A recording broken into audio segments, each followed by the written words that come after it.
रोज़ mind trust पिछले 11 साल से ख़ास तौर से मुसलमानों को और कमज़ोर तबक़ात को हिमायत देते हुए उनकी तालीम का इंतज़ाम करता है और बच्चों को तालीम के साथ दूसरे स्किल से भी जोड़ता रहा है। रोज़ माइंड ट्रस्ट के चेयरपर्सन अवैस अंबर साहब हमारे साथ हैं, जो तलबा के लिए एक रहनुमा की हैसियत से अभी पटना समेत बिहार के दीगर इलाक़ों के साथ बिहार के बाहर के लोगों को भी अपने साथ जोड़कर उनकी नई नस्ल की तरक्की के लिए कोशां हैं। आइए रोज़ माइंड्स के चेयरपर्सन अवैस अंबर से समझते हैं कि बिहार के लड़कों के लिए, नई नस्ल के लिए क्या कुछ पैगाम है, ताकि हम समझ सकें कि बच्चे कैसे क्या आगे बढ़ सकेंगे। वैसा आप बताएं, क्या बिहार के लोगों को और ख़ास तौर के भारत के लोगों को क्या कुछ कहेंगे नई नस्ल की। मैं बहुत शुक्रगुजार हूँ मुनसिफ टीवी का कि मैंने हमेशा देखा है कि इन्होंने अच्छे और बड़े मुद्दों को उजागर किया है। जहाँ आज मीडिया से लोगों का विश्वास उठता जा रहा है, वहाँ ऐसे चैनलों के ज़रिए बच्चों तक अपना पैगाम करने का एक मौका देना, मैं इसके लिए अपने पूरी टीम की तरफ से मुनसिफ टीवी का बहुत शुक्रगुजार हूँ। जहाँ तक बात है तलबा के हायर एजुकेशन में जो बच्चे जाना चाहते हैं और उनके कन्फ्यूज़न से जुड़े सवालों का, सबसे पहले तो मैं पूरे मुल्क के बच्चे बच्चियों को एक पैगाम देना चाहता हूँ कि जो हालात एजुकेशन में पैदा किए जा रहे हैं, जिसका हकीकत से कोई लेना देना नहीं है।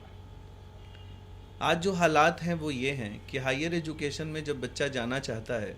तो 10वीं करने के बाद और 12वीं करने के बाद वो तैयारी के नाम पे अपने माँ बाप को और अपने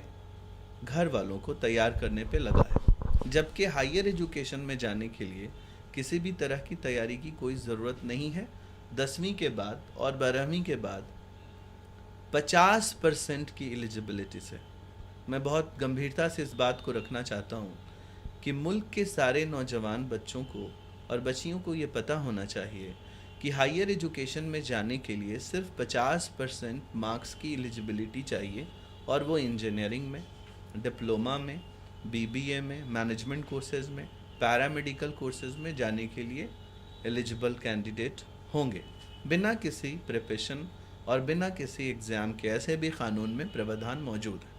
वैसे अंबर साहब, कानून में तो प्रावधान मौजूद है, लेकिन तलबा को तरक्की करने के लिए जब तक उनका बेस कमज़ोर नहीं रहेगा वो क्या आगे बढ़ पाएंगे? या फिर आप जो एडमिशन करा देते हैं, उस एडमिशन के बाद जहां आप काफ़ी मुराद देते हैं उनको, एडमिशन फ़ीस फ्री करा देते हैं, ट्यूशन फ़ीस फ्री करा देते हैं या दीगर चीज़ें मुहैया करा देते हैं, इसके बावजूद क्या बच्चे का मुस्तकबिल ताबनाक है?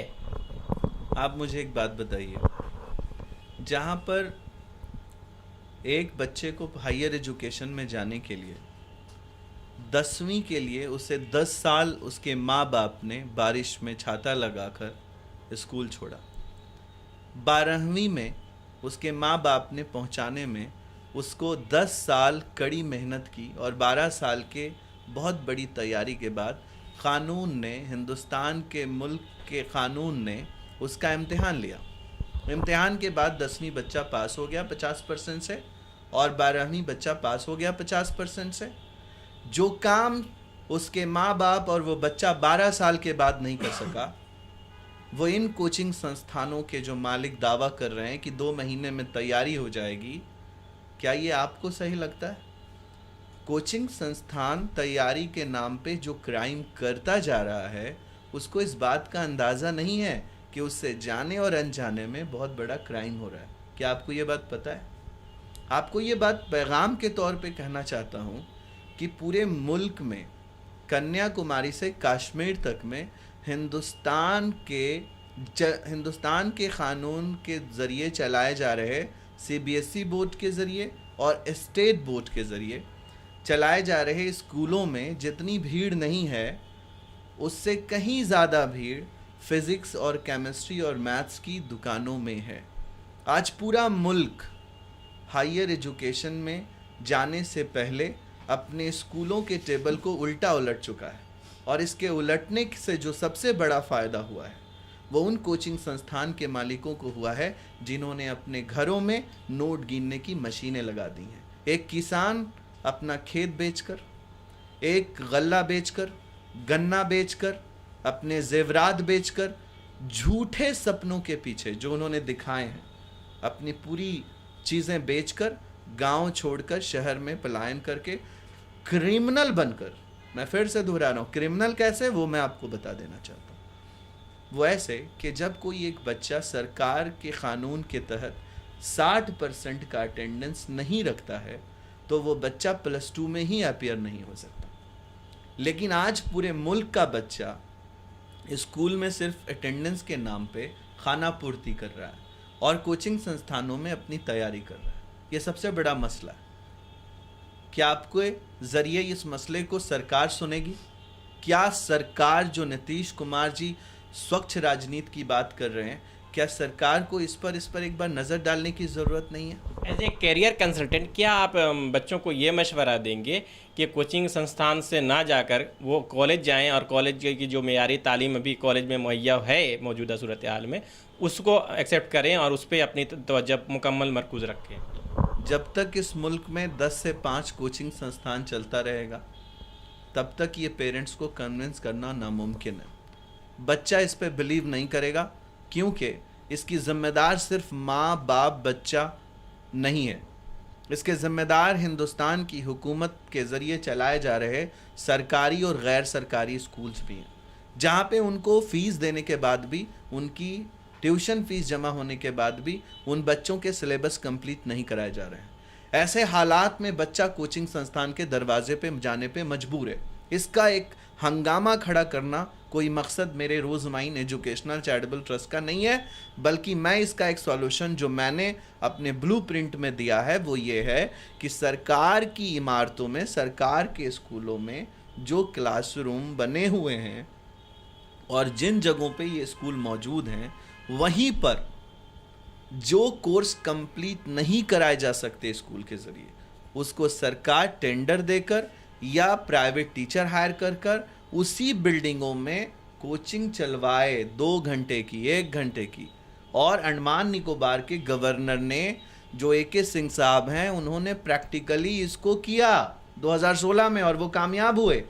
अगर कोई सरकार ये नहीं समझ रही है कि हॉस्पिटल का एक एम्प्लॉई डॉक्टर 9 से लेकर 4 बजे तक किसी तरह की प्रैक्टिस नहीं कर सकता, बिल्कुल उसी तरीके से सरकारी संस्थान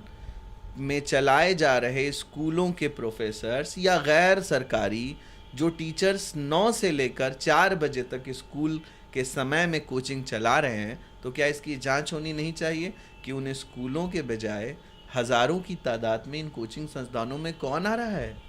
प्राइवेट स्कूल, ये प्राइवेट कोचिंग को बंद कर दिया जाए और मौजूदा जो तालीमी निज़ाम है उसमें तब्दीली करते हुए सरकार जो मुदर्रिस बहाल हैं स्कूल में, उनको ये इंस्ट्रक्ट करे कि आप प्राइवेट ट्यूशन की तरफ ना जाएं, बल्कि स्कूल में ही, स्कूल के वक्त में ही स्कूल में बच्चों को पढ़ाएं ताकि उनकी आगे की नस्ल कामयाब हो सके और उनका रोशन मुस्तकबिल बने। अच्छा, ये बताइए कि आप क्या सॉल्यूशन देंगे नए लोगों को, नए बच्चों को? बहुत सिंपल। मुझे एक बात बताइए, अगर कोई बच्चा 10वीं का है, वो एक इंजीनियर को समझाना आसान है, पढ़े लिखों को समझाना आसान है, IAS IPS सरकार के क़ानून बनाते हैं, वो एडवाइज़र होते हैं, क्या उनको नहीं पता कि डिप्लोमा के अगर सिलेबस को देखा जाए 10वीं के बाद, तो फिज़िक्स, केमिस्ट्री और मैथ्स के 3 कॉम्बिनेशन पेपर का नाम अप्लाइड साइंस है। लेकिन हमारा फिज़िक्स केमिस्ट्री मैथ का टीचर ये कह रहा है कि बिना फिज़िक्स केमिस्ट्री मैथ के तैयारी के बगैर इंजीनियरिंग नहीं हो सकती। ऐसा बिल्कुल नहीं है। एक 12 पेपर में एक पेपर जो इंजीनियरिंग का है उसको एक पेपर की तैयारी कराई जा रही है और बाकी 11 पेपर से इंट्रोडक्शन भी नहीं हो पा रहा है उसका। पूरे के पूरे गलत दिशा में बच्चों को ले जाकर तैयारी के नाम पर जो 60,000 रुपया वसूला जा रहा है, इसको अगर नहीं रोका गया तो आप सिर्फ कैलकुलेट कर लीजिए, 14 lakh multiply by 14 lakh multiply by 60,000 रुपया, 20,000 फिजिक्स का, 20,000 केमिस्ट्री का और 20,000 मैथ्स का। मोदी जी, योगी जी, नीतीश कुमार जी और जिम्मेदार नेता, मैं आपसे रिक्वेस्ट करता हूँ, अपने कैलकुलेटर पर इन 14 लाख को मल्टीप्लाई करके 60 से गुना कीजिए। क्या ये रकम जो कोचिंग के मालिकों के पास आई, कभी आपने कल्पना भी की थी? कभी आपने सोचा था कि इसका टैक्स कितना हो सकता है? भारत में इससे बड़ा स्कैम भारत में नहीं हो सकता। आपको मैं गंभीरता से कर रहा हूं, 60,000 मल्टीप्लाई बाय 14 लाख अफेक्टेड घर जो रकम पे कर रहे हैं कोचिंग संस्थानों को, अगर इसे रोका नहीं गया तो हमारे दीवारों पे डिग्रियां टंगी होंगी, हमारे घरों में डॉक्टर्स मौजूद होंगे और हम अपने इलाज के लिए किसी हॉस्पिटल में जा रहे होंगे। अगर मौजूदा तालीमी सूरत हाल को बदला नहीं गया, ये जो कोचिंग अदारे हैं इनके तरीक़ेकार में तब्दीली नहीं लाई गई, इनकी फ़ीस मुतवातिर बढ़ती रही और इनके तरीक़ेकार में कोई तब्दीली नहीं आती है, तो वैस अंबर जैसे दूसरे लोग भी ये कोशिश करेंगे कि नए तालीमी निज़ाम के साथ कुछ ना कुछ तब्दीली हो और सियासी सूरत हाल में भी तब्दीली के साथ ये बच्चे अपने रोशन मुस्तकबिल की तरफ गामज़न हो सके। कैमरा पर्सन नीरज के साथ अनवारुल्लाह, मुंसिफ टीवी, पटना।